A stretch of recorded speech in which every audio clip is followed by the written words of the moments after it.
My blessings and love to you. I am sitting here sheltered by a beautiful old apple tree.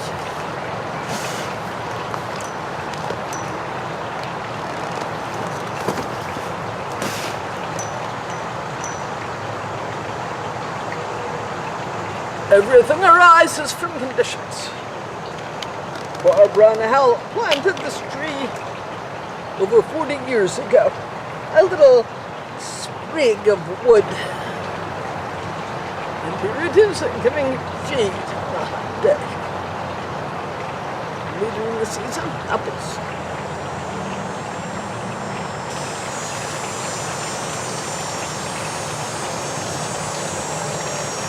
Everything emerges, expresses, and then passes away.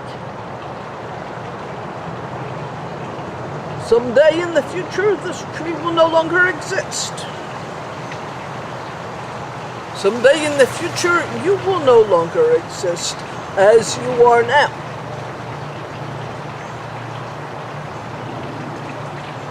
What will the tree have become? Undoubtedly, it will have dropped seeds. Perhaps there will be a new apple tree growing. Is it separate from the original tree? It bears the seed from that tree, and yet it expresses as something different. For you, I'm not only speaking about a transition from this life and rebirth, but moment by moment, day by day, you express as something different. Sometimes you express as the one who is frightened, angry, confused. Sometimes you express as the one who is joyful, confident, at ease. These are all aspects of your being. The human then has the tendency to try to get rid of that which it deems unwholesome. The angry, confused aspects of itself. And to build up what it sees as beautiful aspects of itself. And that's fine for a way.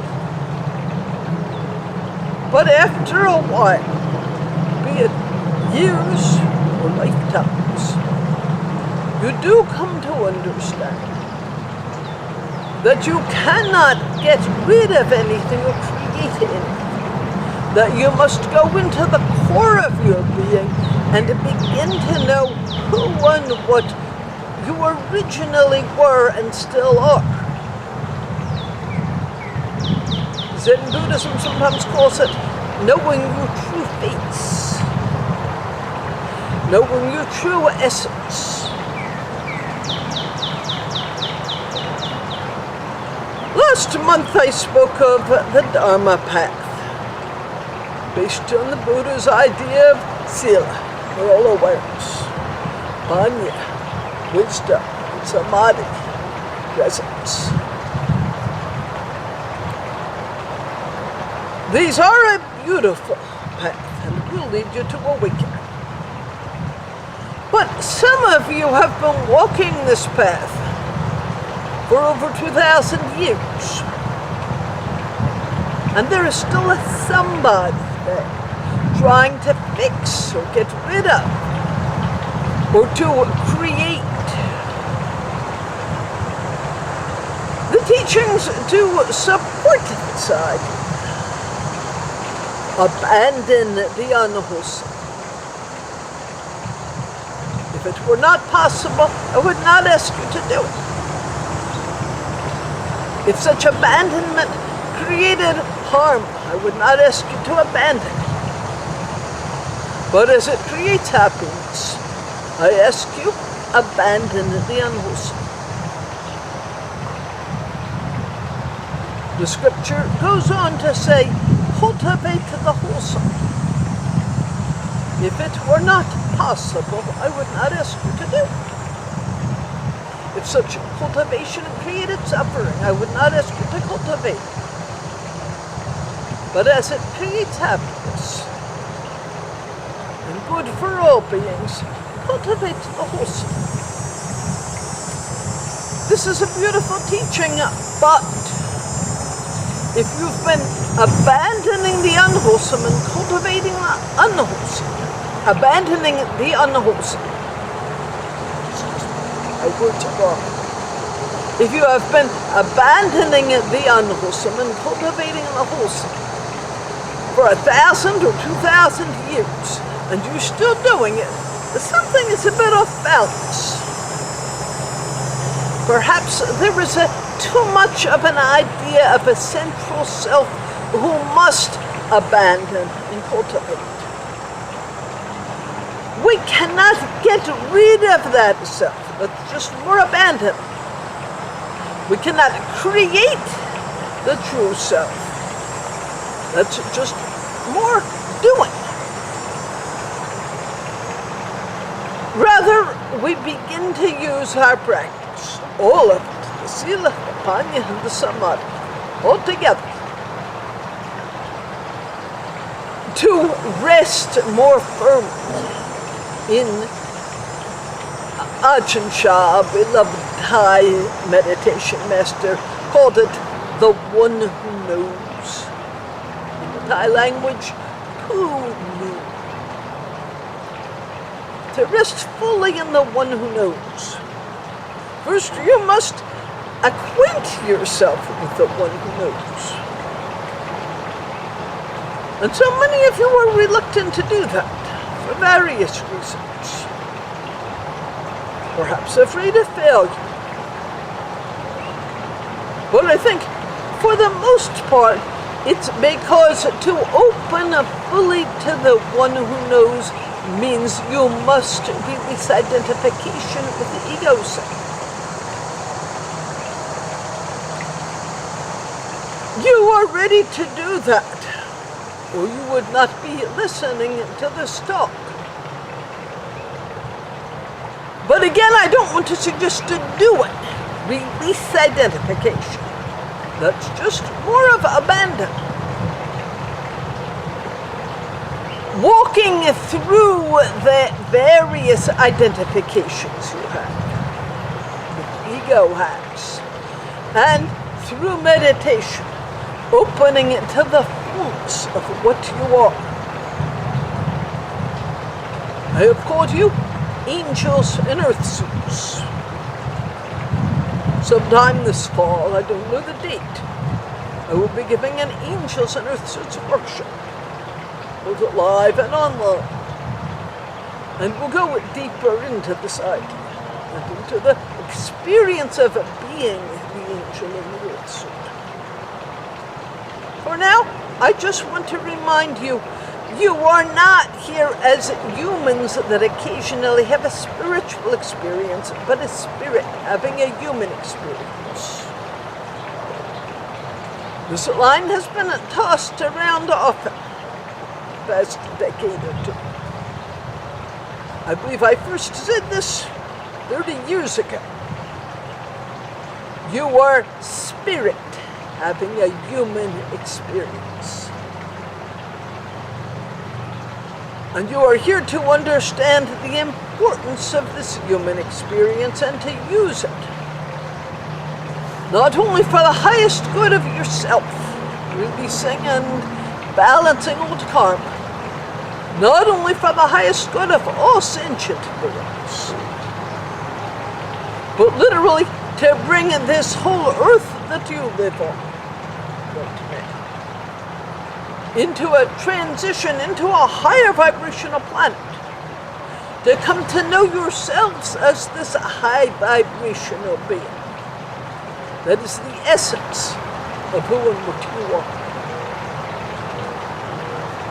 Your love, high vibration, spirit, and you are here in human form, which must be met compassionate, tender.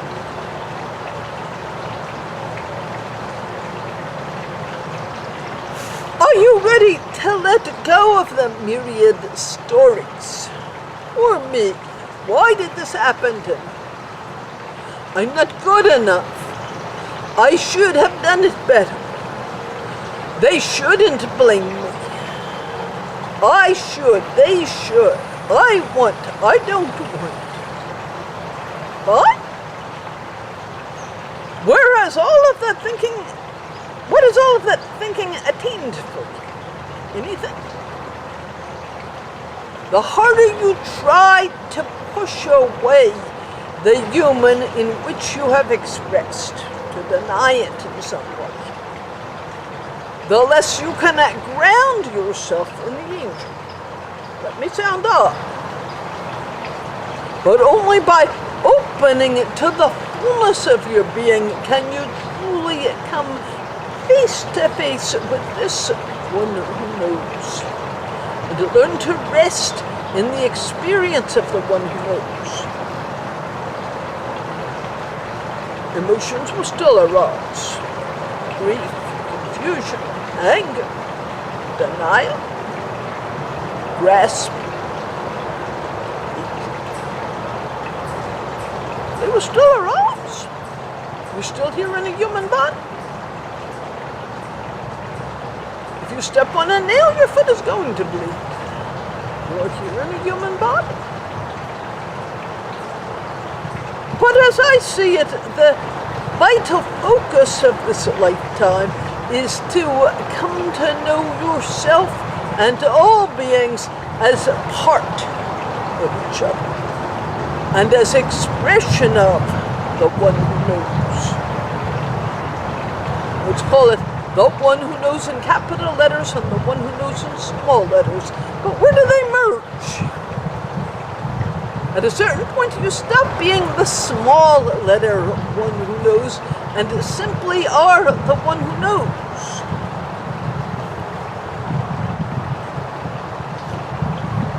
There's a leaf from the tree above it. Is it separate from the tree in any way? It has drifted down. I'm going to crumble it up.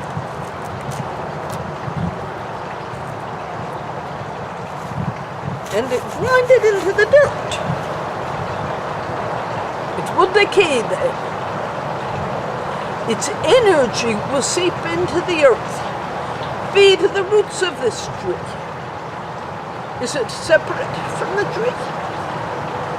Can anything ever be separate? What do you gain by living with this illusion of separation?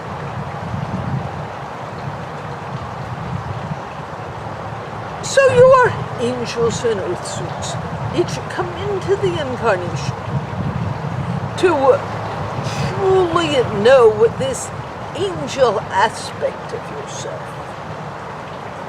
to take care of the human, to use the wisdom and power of the body of the human to co-create what is for the highest good of all on this earth,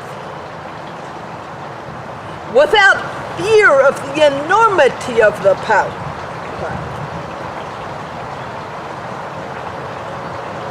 I think this is the key to it. That at some level, many of you, as you grow, have become aware of the enormity of power.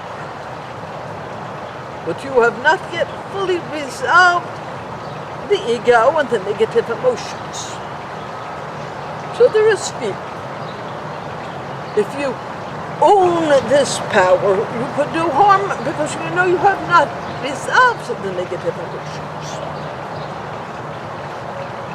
This is also a vital part of the Dharma path. This is also a vital part of the Dharma path.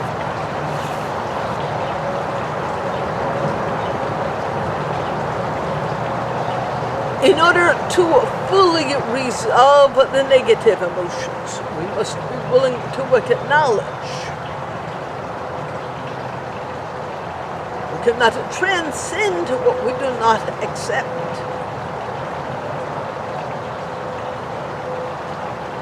We must also be willing to acknowledge your power in order to transcend it as personal power and offer it as the power that can fully transmute negativity on this earth and fully transform this earth and assist its transition to a higher density planet. Why do you want it to be a higher density planet?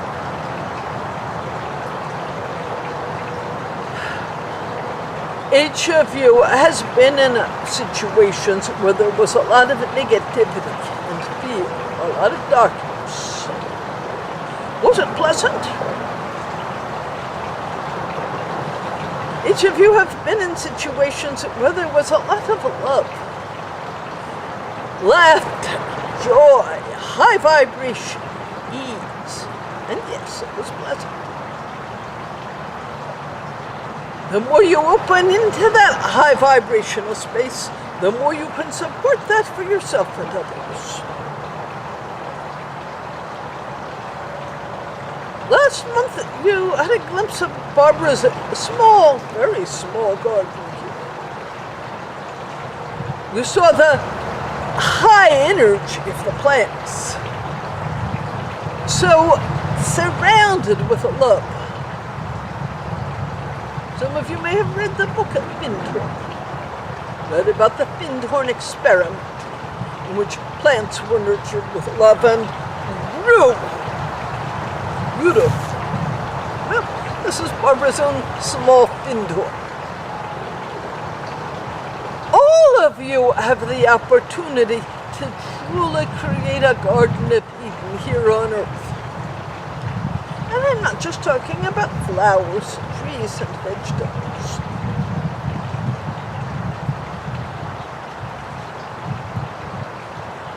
Recently, a dozen boys and their soccer coach were trapped in a cave deep underground in Thailand. It was a situation that was almost impossible to envision, that they could be released. Rains were flowing, monsoon rains. The only way out was by swimming underground. No water, through narrow passages. I saw something beautiful happen on the earth. So often, the news shows the negative and plays out the negative. But in this situation, the news demonstrated the love and courage. And around the earth, literally hundreds of thousands of people came together energetically, envisioning these boys released, offering their energy and love and courage to the boys and to the rescuers. And they were all free. The man having lost his life. Well, we lament that one death.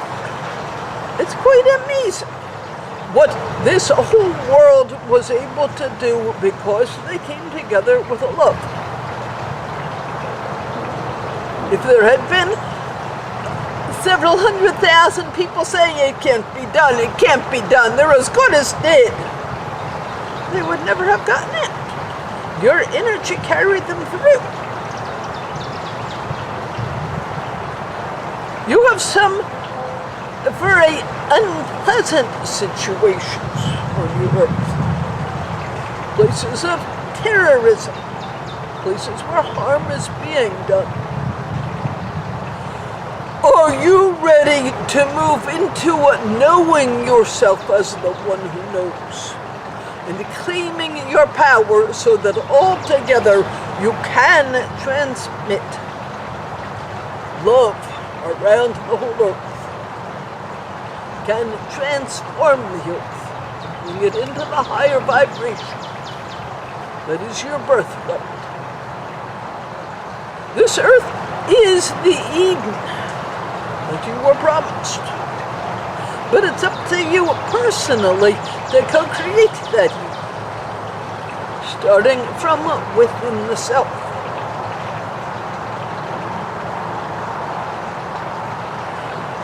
If it were not possible, I would not ask you to. Thank you.